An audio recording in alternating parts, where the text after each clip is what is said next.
bem-vindos a mais uma aula de parasitologia. Nós vamos hoje falar sobre a doença de Chagas, né, e o parasita que causa essa doença chamado Trypanosoma cruzi. Ele foi descoberto no início do século passado por Carlos Chagas e esse pesquisador, então, ele conseguiu verificar todos os aspectos da doença, desde o aspecto morfológico e biológico do parasita até também os sintomas e as manifestações no ser humano. Então, hoje nós vamos iniciar nosso primeiro parasita, nossa primeira doença, iniciando então com a doença de Chagas. Então, nós estamos de volta, aqui já mostrando a morfologia do Trypanosoma cruzi. Vocês estão vendo aqui que eu desenhei para vocês todas as três formas que podem ser encontradas nesse parasita, tá? Então, vocês estão vendo aqui que ele pode se apresentar arredondado e duas formas que são fusiformes, tá? A forma arredondada, ela não possui flagelo livre, certo? Mas ela possui todas as estruturas básicas que o Trypanosoma precisa para sobreviver. Vocês estão vendo que aqui eu tenho o núcleo, tá? Ele geralmente ocupa uma grande parte do protozoário, nesse formato. Essa estrutura em negro que vocês podem observar tanto na forma mastigota, como na forma epimastigota, como na forma tripomastigota, é o cinetoplasto. Esse cinetoplasto, ele é uma organela que é muito peculiar e somente encontrada nesse organismo, tá? Tanto que ele, e dos organismos similares também em relação aos outros que são encontrados na mesma ordem. Então, vocês podem ver que o cinetoplasto, ele é característico desse protozoário e ele vai variando a posição na morfologia de acordo com o tipo de forma que nós estamos verificando. Tá? No caso da mastigota, essa forma ela é arredondada, como eu falei, ela não tem flagelo livre, mas ela possui a base do flagelo já produzida. Tá? Isso que eu coloquei em vermelho seriam os microtúbulos responsáveis então, pela formação do flagelo.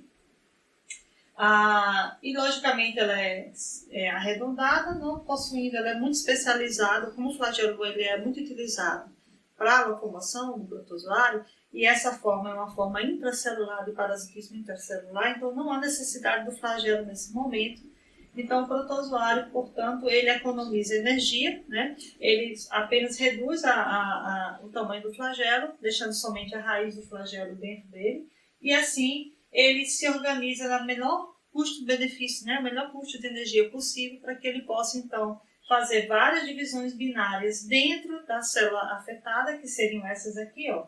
Principalmente, no primeiro momento, as células fagocíticas do nosso corpo, em especial os macrófagos teciduais, mas também pode ser parasitada a célula muscular. Tá? Lá na frente, na parte da patologia, nós vamos ver que isso será importante para a evolução da doença.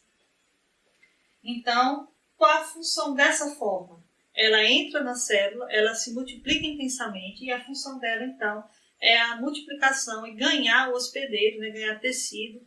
Ela vai infectando vários tecidos e assim o hospedeiro ele fica tomado, né, os macrófagos principalmente, as células musculares, elas ficam, então, parasitadas por essa forma. Tá? Isso no vertebrado, certo? Que nós vamos ver que o ciclo possui basicamente dois hospedeiros. Um hospedeiro vetor, que é o barbeiro, tá?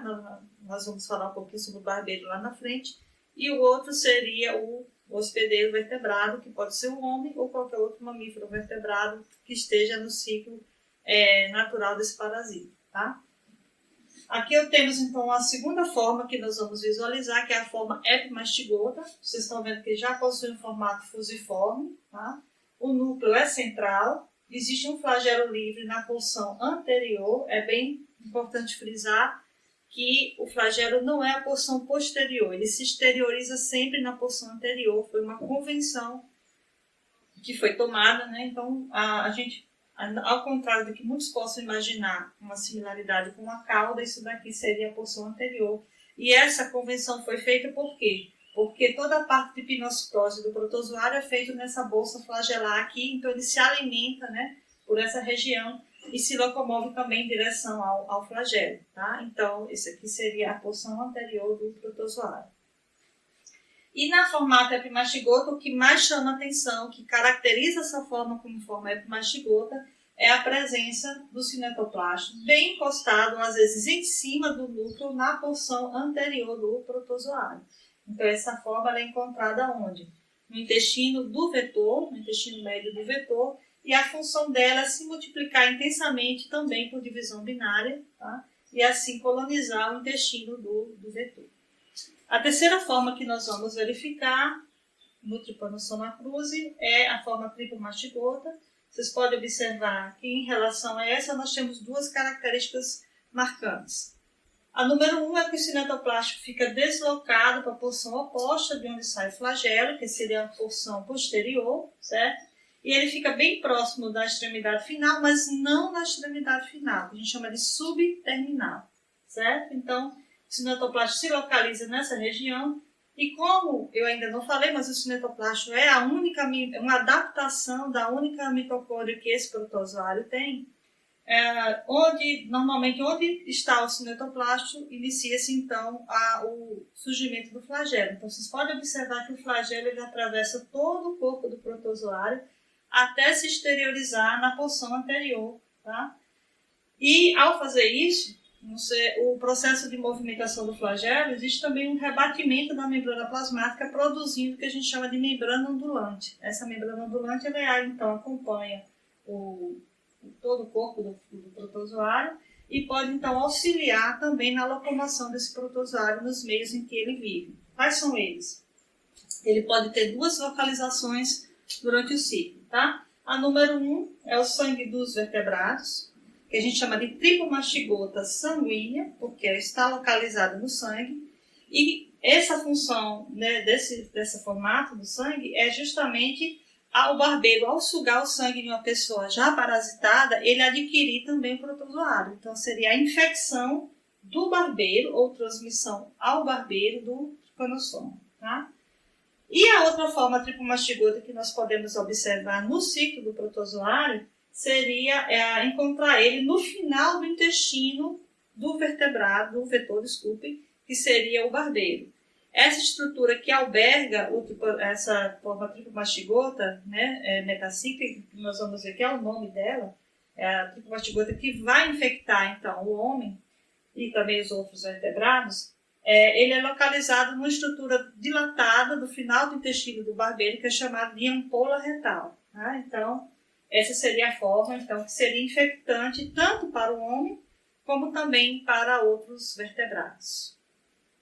E, mais uma informação importante, ela é extracelular. Gostaria de terminar essa parte de morfologia lembrando que a forma amastigota, a forma epimastigota, elas são capazes de fazer divisões binárias, portanto, elas fazem então a multiplicação. Já esse formato aqui, ele é adaptado para transmissão, então ele não é mais capaz de se multiplicar. Chegou nessa forma de diferenciação aqui, o único destino dele, então, seria se transmitir de um hospedeiro a outro, seja do vertebrado para o vetor, que é o caso da triplomastigota sanguínea, seja do vetor para o vertebrado, que seria a triplomastigota, então, metacíclica.